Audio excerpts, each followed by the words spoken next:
Mesdames, Messieurs, bienvenue à toutes et à tous. Le pape François est à Kinshasa. Il a été accueilli à l'aéroport international de Njili par le Premier ministre Jean-Michel Sama-Lukonde. Plusieurs personnalités politiques et religieuses étaient sur place pour l'accueillir, pour accueillir le Saint-Père. Son cortège s'est ébranlé vers le Palais de la Nation où il sera reçu par le président de la République. Son agenda prévoit ce mardi une rencontre avec les acteurs politiques, le corps diplomatique et les responsables des institutions. Julie Sefou, bienvenue. Merci Alain Boma. Le pape François est à Kinshasa. Il y est enfin, ça y est, il est même arrivé plus tôt que prévu, quelques minutes plus tôt, n'est-ce pas? On l'a vu embarquer et voilà, on a respecté le timing du pilote.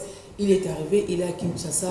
On va se dire enfin, il est là parce que l'événement était tant attendu, mais tant qu'il n'arrivait pas, qu'il ne voulait pas le sol congolais, nous ne pouvions pas nous réjouir. Enfin, nous pouvons nous acclamer. En République démocratique du Congo, le pape est chez nous, il y passera sa première nuit et donc sa bénédiction Urbi et Urbi partira de Kinshasa, la capitale de la RDC. Et tout est fin prêt. Le gouvernement a mis beaucoup de moyens pour réserver... Beaucoup de moyens, beaucoup de volonté, c'était beaucoup d'engagement. On a vu combien ils se sont mobilisés à l'aéroport international de Njili pour l'accueillir. Le Premier ministre en tête de peloton. On a vu d'autres membres aussi, d'autres Congolaises et Congolais. Mais c'est ce qui s'est vu aussi le long des artères prévues par l'itinéraire qui est en train d'emprunter le pape pour aller au Palais de la Nation où aussi un monde l'attend. Oui. D'abord, le chef de l'État. Les fidèles catholiques, toute la population est sortie pour accueillir. Les badauds, parce que le pape finalement, ce n'est pas qu'une personnalité catholique, c'est une personnalité universelle, ne serait-ce aussi que par curiosité, on a envie de le voir. Est-ce que finalement il a atterri au Congo parce qu'à un moment on n'y croyait pas, n'est-ce pas? Et d'ailleurs, il faut signaler que ça fait 38 ans. Hein? Exactement. Exactement. Nombreux qui sont nés n'ont jamais entendu parler d'un pape qui pouvait arriver en RDC, mais à Kinshasa aujourd'hui, on sait vivre avec le pape, on sait le voir passer, prier avec lui. C'est historique. Et son cortège se dirige vers le Palais de la Nation où il sera reçu par le président de la République. Quels sont les enjeux de cette rencontre avec le chef de l'État? Il a été invité par le chef de l'État. Le chef de l'État, dans sa diplomatie, de dire haut et fort que la RDC est agressée par le Rwanda, eh bien, il ne lésine pas sur les moyens pour dire à ceux qui peuvent porter notre combat plus haut ou à ceux qui peuvent mener des plaidoyers parce que d'abord nous sommes un pays qui aime la paix, n'est-ce pas? Alors le chef de l'État avait aussi invité le pape, c'est vrai qu'il y a eu des ratés et finalement le pape est là, donc on le lui rappellera. Il va lui-même aussi vivre ce qu'on vit à Kinshasa, à quelques kilomètres de la situation de l'Est parce que aussi il recevra un échantillon des victimes de l'Est avec qui il va s'entretenir. Donc, il va vivre lui-même et ce qu'il va vivre, il écoutera aussi, il verra et ça pourra augmenter des éléments de son plaidoyer, justement.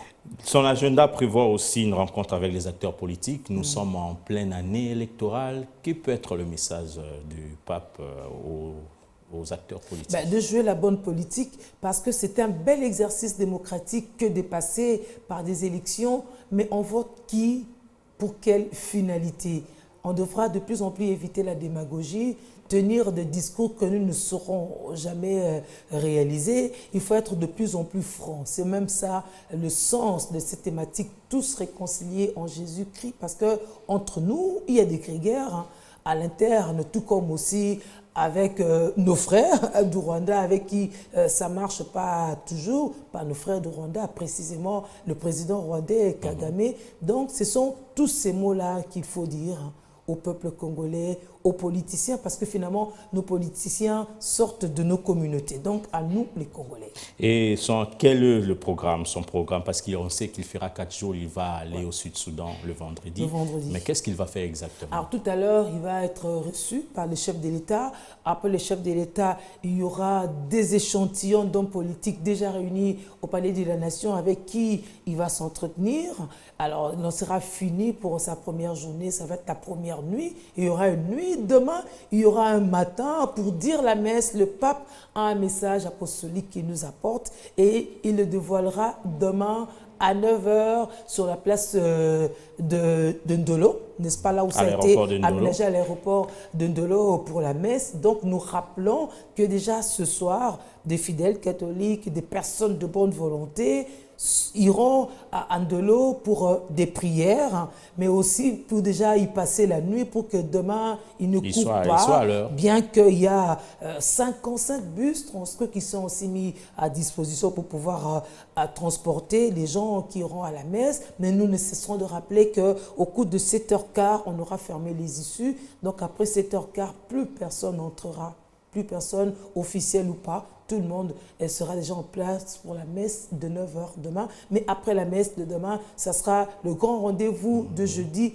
avec les jeunes. On pense à la relève, au Stade des Martyrs. Il faut s'entretenir avec les jeunes d'une RDC. Et pourquoi avec les jeunes? Mais les jeunes, parce que les jeunes, c'est l'avenir, mais parce que la République démocratique du Congo est un pays jeune. On ne le dit pas assez. Notre jeunesse est passée d'une jeunesse, comme elle-même, ça veut le dire, sacrifiée, à une jeunesse sans avenir. Pourtant pas. La jeunesse, c'est une force.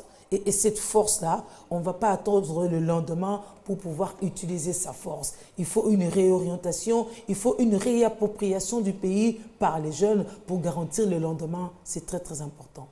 Merci Julie Sefou. Nous rappelons à nos téléspectateurs que B1 va vous proposer toutes les rencontres que le pape va tenir ici en République démocratique du Congo jusqu'au vendredi prochain.